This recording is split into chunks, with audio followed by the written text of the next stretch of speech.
ከነገር የምንከፋፍለው የእግዚአብሔር ቃል ሐሳብ ነገን የሚያዘጋጅ ዛሬ በራእይ የተሞላ ሕይወት በሚል ሐሳብ የእግዚአብሔርን ቃል እንከፋፈላለን።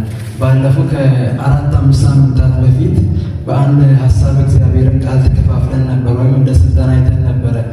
ሚዛናዊ ሕይወት በሚል ሐሳብ እኛ ተማሪዎች እስከሆንን ድረስ ሕይወታችንን እንዴት አድርገን በሚዛን እንመራለን፣ ስራ፣ ትምህርት፣ መንፈሳዊ ሕይወት እንዲሁም እያንዳንዱ ያሉንን ነገሮች እንዴት አድርገን በሚዛናዊነት እንመራለን የሚለውን ሐሳብ ከነጋር ተከፋፍለን ነበረ። ዛሬ ከእሱ የቀረው ሐሳብ ነው። እሱም ነው ዛሬ የምናየው።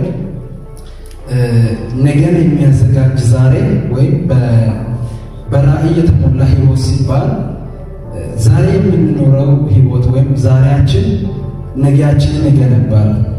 ዛሬያችን ከተበላሸ ነገያችን የተበላሸ ይሆናል። ዛሬያችን ካማረ ነገያችን ያማረ ይሆናል። ዛሬያችንን በጥሩ ሁኔታ እግዚአብሔርን በማገልገል ዛሬያችንን ደስ በሚል ሁኔታ የምናሳልፍ ከሆነ ነገያችንን በእንደዛው ያማረ ይሆናል። አንድ ጥያቄ ስልጠናም ስለሆነ ለመግቢያ ተናግሬ ወይም ጥያቄ ጠይቄያችሁ በሕይወታችሁ ውስጥ ይህንን ጥያቄ ከመለሳችሁ ቢያንስ ይህንን የስልጠናውን ሐሳብ በደንብ አድርጋችሁ ኮንሰፕቱን ትይዛላችሁ ብዬ አስባለሁ። እስኪ ለራሳችሁ በደንብ አድርጋችሁ ጠይቁ።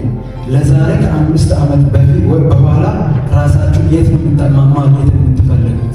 ለዛሬ ከ5 ዓመት በኋላ ወይም ተማሪዎች ናችሁ፣ የሃይስኩል ተማሪዎች ናችሁ አብዛኞቻችሁ። ራሳችሁን ከ5 ወይም ከ6 ዓመት በኋላ የት ነው ማግኘት የምትፈልጉት?